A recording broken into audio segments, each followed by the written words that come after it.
Hello. I wonder if people are out there. I have really enjoyed the reading so far. And my name is Laura Foley. And am I on? You don't know? It says only one. Oh, yeah, two people. So maybe people are coming on now. Elizabeth Ann is watching. And Sandy Yanon is watching. And hi. Okay. Great. So, and Peggy Madden. Hi, Peggy. Oh my gosh. People from all over. This is fantastic. So here I am in Vermont where it's very dark. It's nighttime and looking forward to this time of reading. And I want to thank Sandy so much. Sandy Yanon, who is a salmon sister. I'm looking forward to becoming a salmon person sometime this year. And Elizabeth Ann, thank you for helping to get this whole thing going. All the technical part especially. So I'm going to be reading from my book, Why I Never Finished My Dissertation. And it's Headmistress. This one is Headmistress Press. I'm going to start with What Stillness.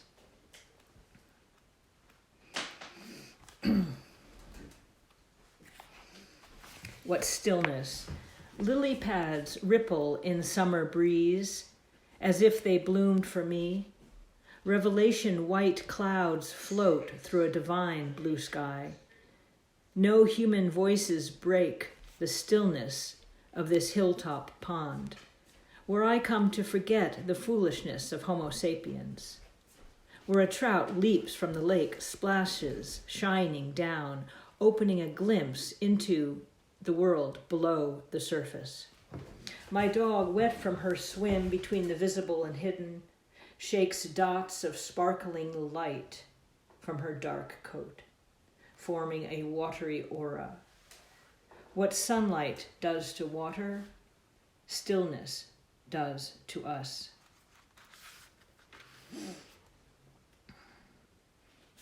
So the named dog is sleeping right here on the rug, so she is a very avid poetry absorber. The heated windowsill. The monk across from me at lunch tells me how 3 days after his mother's death, as he entered a convenience store, her presence entered him and has not left him since. From the darkness of unknowing, from the inconvenience of emptiness, we hold a bowl of ashes, chant prayers in ancient languages, ring bells into the night. From the darkness of unknowing, we enter a convenience store. Her house sold, stairs perhaps rebuilt. We grow a winter garden for remembrance, deep-hued violets on the heated windowsill, where warmth meets cold in a shared glass pane, surprisingly sturdy violets a breath away from death, in this window looking out or in from the darkness of unknowing. I'm seeing all these neat comments. This poem, so this is, my work is often a bit biographical, autobiographical. And some people say it's like I've lived 4 lives. I've had it keeps, things keep changing. So this is called Hindsight. I married my first husband to escape a privileged white life, to see what it would be like to be a Muslim wife, scarf haloing my face, to be needed as he needed a green card, because he was a hunchback and had few friends, and I was 19 and he was 30. So I could be different from the usual Upper East Side girl, because the difference in marrying him held less terror than sharing a kiss with a girl I liked from New Orleans.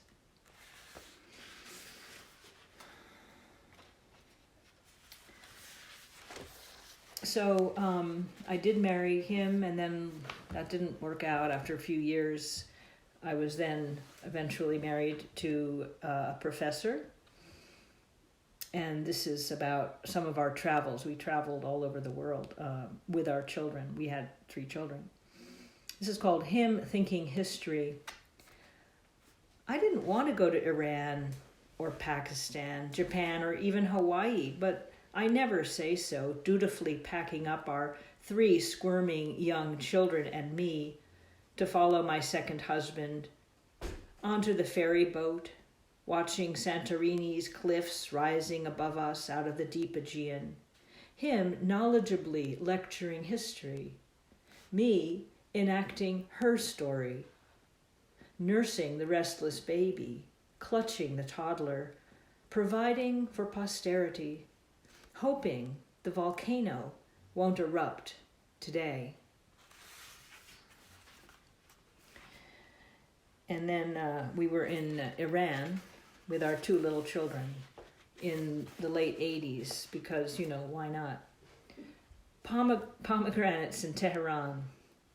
They sell them whole or in weeping halves in the street. Room service brings caviar by the pound. Civilian-dressed police patrol the halls, yank a scarf around my head. Khomeini's dead.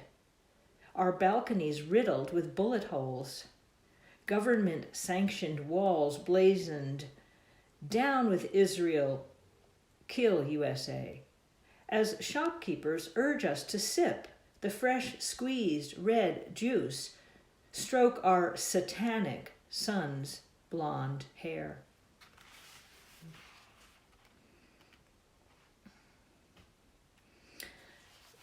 So the title poem, Why I Never Finished My Dissertation.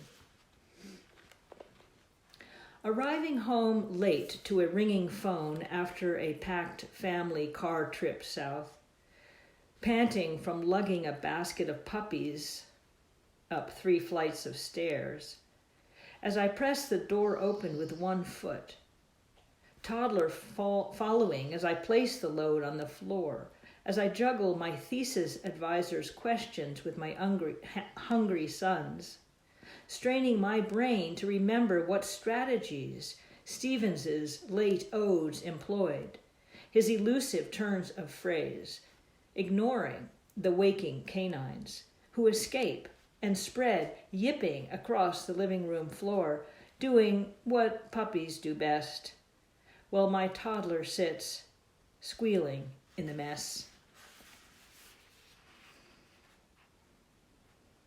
So I sent that to my, I sent this book to my thesis advisor now, this, 30 years later. And I was kind of hoping she'd give me an honorary doctorate. This is from Columbia, but that hasn't materialized yet.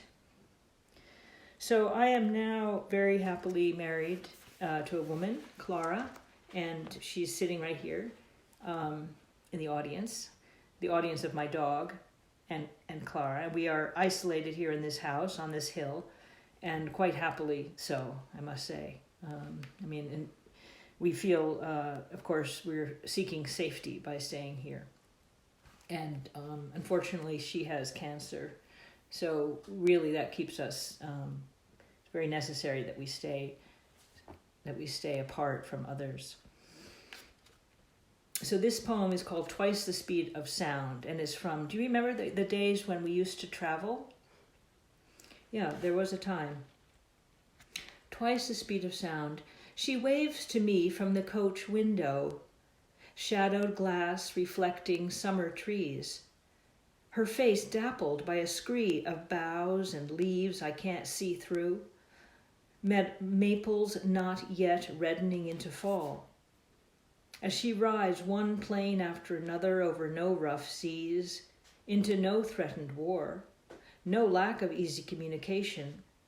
Still, the space expands like the universe, galaxies begetting galaxies, worlds yet unnamed, despite phone calls bouncing from one far-flung tower to another, while our wide world keeps rolling under us at twice the speed of sound.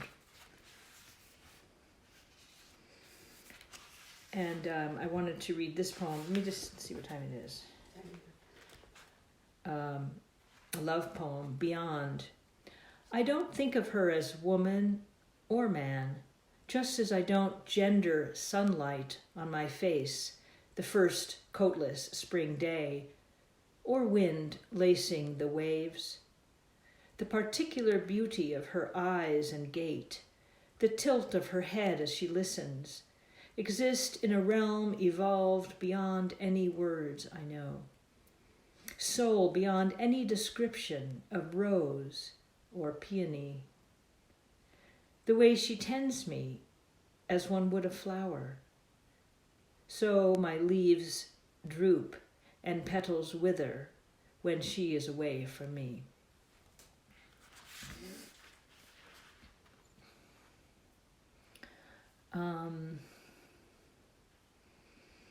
I'm going to read, so at the Women's March, right after the horrendous election,